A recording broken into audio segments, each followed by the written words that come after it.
Hey guys, today we're gonna just nerd out a little bit. This is probably not a video for everybody, unless you're a math nerd like me and like to go deep into the math behind the why behind of things. So for those of you guys that love math and enjoy learning why behind science, like this is for you. And for those of you guys that may find this boring, that is totally cool. I'm not gonna be offended. So we're gonna dive into wind vectors and wind values and the math behind it. So stay tuned.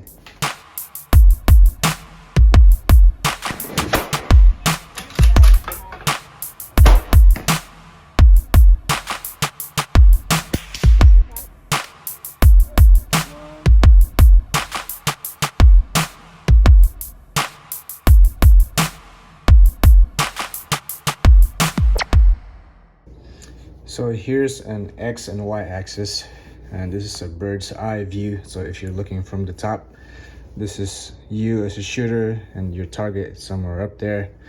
And then you're basically just looking as if you're looking from a drone. It's a bird's eye view basically.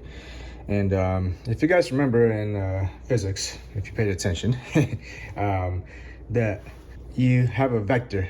A vector has both a magnitude and direction, and wind can be represented as a vector as well. So 1 centimeter, like in our case over here, my example, 1 centimeter equals 1 mile an hour. So if it's 2 centimeters long, then it's 2 miles an hour, or if it's 10 centimeters long, then it's 10 miles an hour. So here's an example of what a vector looks like. So if the wind's coming from the right, I'm just gonna approximate 30 degrees over here. So here's your vector. It's 10 centimeters long. So this vector has a magnitude. The magnitude represents, or is represented by how long it is. In this case, it's 10 centimeters, so it's 10 miles per hour. That's the magnitude of this wind.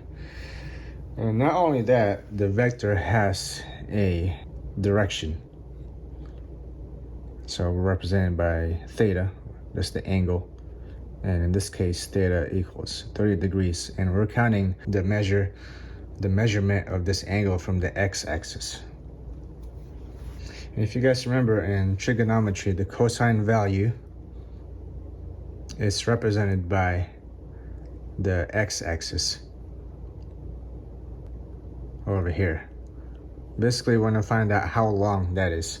And then the sine value is going to be represented by the y-axis, but we don't really care about the y-axis. For our purposes in shooting competitions, usually we care about the lateral movement of the wind. How much lateral effect on the x-axis does the wind have? So this x value over here, which is what we care about, is represented by this function. So what's the x value for this? X equals, in this case, we don't want to worry about the sign. Sine rhymes with y, if you guys remember that. And then cosine is basically the x value. Cosine of 30 degrees times 10 miles per hour. Usually the time sign is represented by the dot. And then so x is equal to, if you put cosine of 30 degrees on your calculator, make sure it's in degrees mode, not radian mode. It's basically 0.866. That decimal is, that percentage is represented as a decimal. So it's gonna be 0.866 rounded to the thousandths times 10 miles per hour. And the x value is going to give you, multiply the answer at 0.866. You're chopping down the 10 miles per hour into 8.66 miles per hour.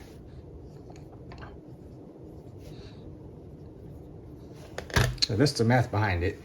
Why, if the wind is coming from 30 degrees from the x-axis, in other words, this is at 2 o'clock, even though the wind is at 10 miles per hour, which is represented by the length of the vector, because the vector is coming from 30 degrees from the x-axis, it's going to chop it down. Basically 86% of 10 miles per hour is going to be 8.66. The vector is coming from this angle, this 10 miles per hour is going to be chopped down to 8.66 miles per hour. And this is going to be the same thing if it's coming from 2 o'clock, or if it's coming from 10 o'clock, or if it's coming from 8 o'clock or 4 o'clock. Your wind is going to be chopped down. You're going to multiply your wind that you get, in this case is 10 miles per hour, multiplied by 0.866. This is the percentage of the wind that you're getting, and that percentage is going to, if you multiply that percentage represented as a decimal times 10 miles per hour, it's going to be 8.66 miles per hour that you're getting from the X value. Now, if the wind is coming from full value, let's say it's only 5 miles per hour, 10 miles an hour is easy to work with, but let's work with something a little bit more different, because wind's not going to be always 10 miles an hour. So it's going to be, this one's going to be 5 centimeters long. So this vector equal to 5 miles per hour, pretty much. And again, wind has both a magnitude. The magnitude is represented by 5 miles per hour, and a direction. So from the x-axis, what's this angle? It's pretty much 0. Again, our formula is the x-axis, the x value of this wind. In this case, the length of this vector is the x value, is represented by this function cosine, and this time is 0 times 5 miles per hour. So what's cosine of 0? Cosine of 0 is 1, or pretty much this is representing a percentage, so it's 100% of 5 miles per hour. So again, x is equal to 1 times 5, and x is going to be 5. So you're getting the full value of the wind if the wind is coming from pretty much at 3 o'clock or 9 o'clock. And that's pretty obvious for you guys. Like, you guys know what a full value wind is, but we're just going into the math behind this. Now, what if the wind is coming from 45 degrees? Is it going to be half value?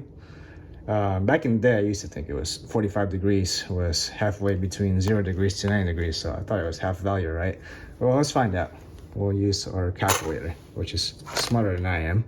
And this cosine functions has been proven by mathematicians that are way smarter than me.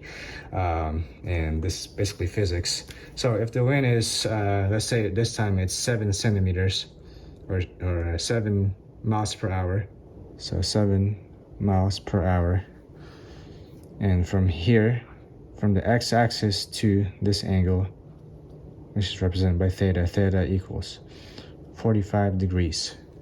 So what we care about is how much x value, so from the tail end of this vector going all the way down, how much of this x value are we receiving of 7 miles per hour? Normally you'd probably think like 7 miles an hour is going to be cut into half, so it's going to be 3.5 miles an hour, right? Well, let's find out. Let's use the calculator. So x is going to be equal to cosine of 45 degrees times 7 miles per hour. So if we put in cosine of 45 on the calculator,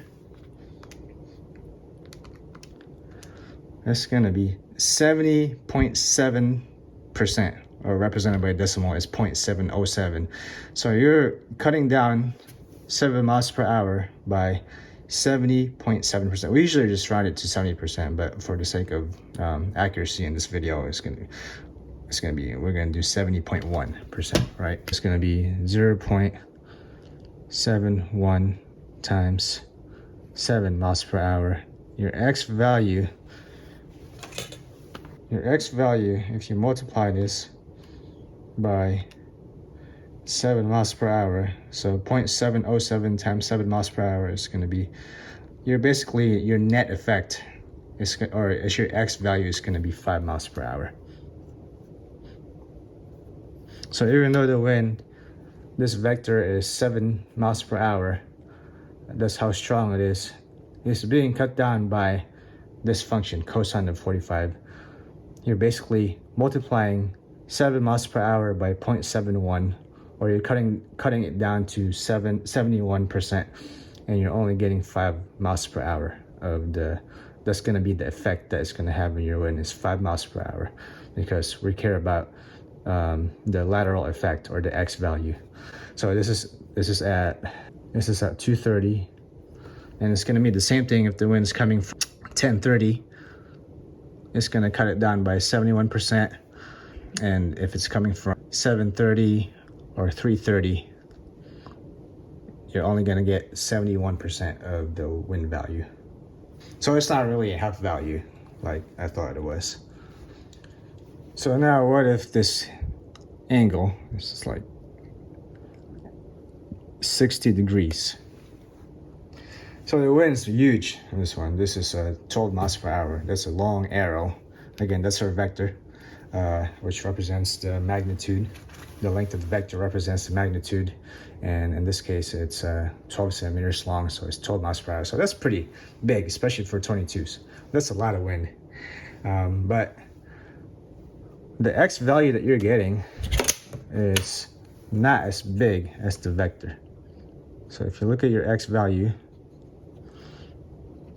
obviously the length is going to be smaller. So what we care about is how long is this X value. What's this 12 miles per hour going to be chopped down to?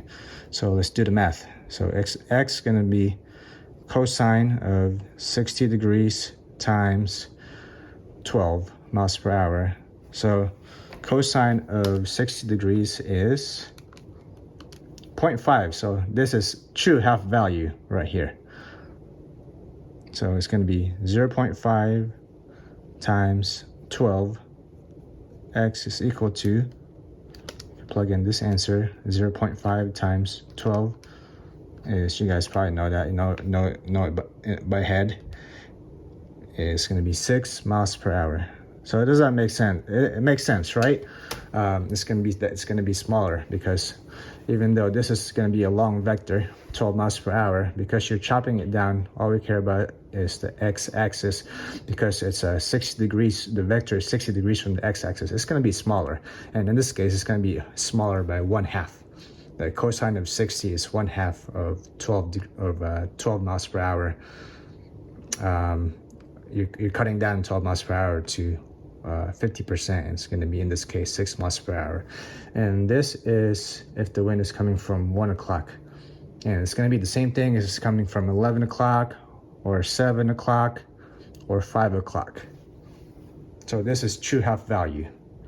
Instead of half value isn't at 45 degrees. It's actually at 60 degrees from the x-axis, or at 1 o'clock. Now, if the wind is still 12 miles per hour, which seems like a lot for 22, but this wind is coming from this angle right here is 75 degrees from the x-axis. So what's our x value? That's what we care about, right? It doesn't matter if the wind is 12 miles per hour. What we care about is this x value.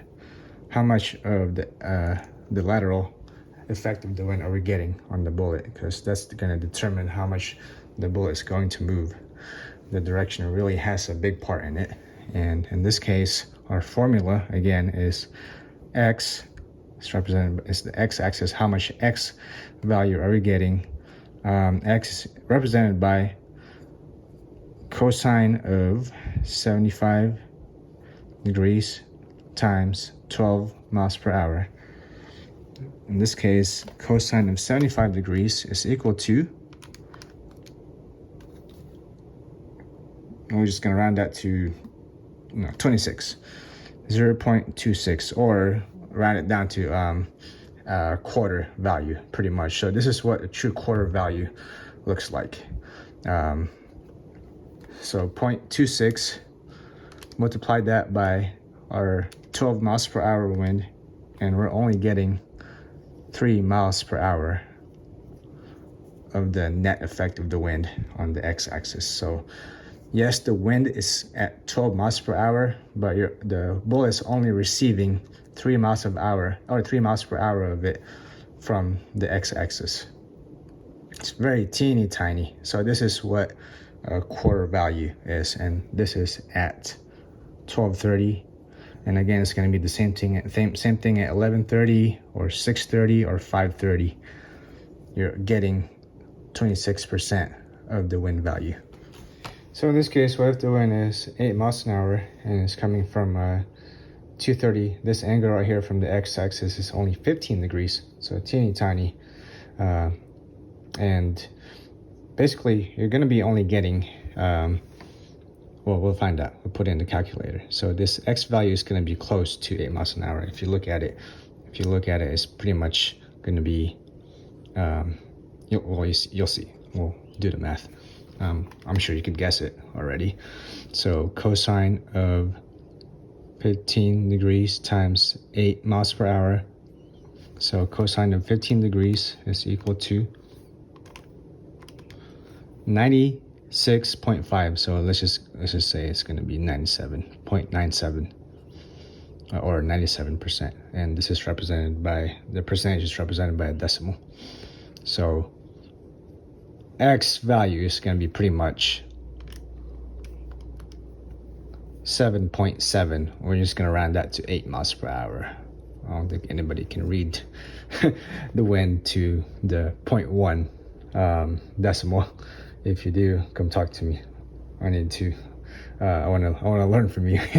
So, which makes sense, right? If the wind's close to full value, it's going to be, if it's from at 230 or 330 or 930 or 830 or not 930. Yeah, 930 or 830 is going to be close to full value.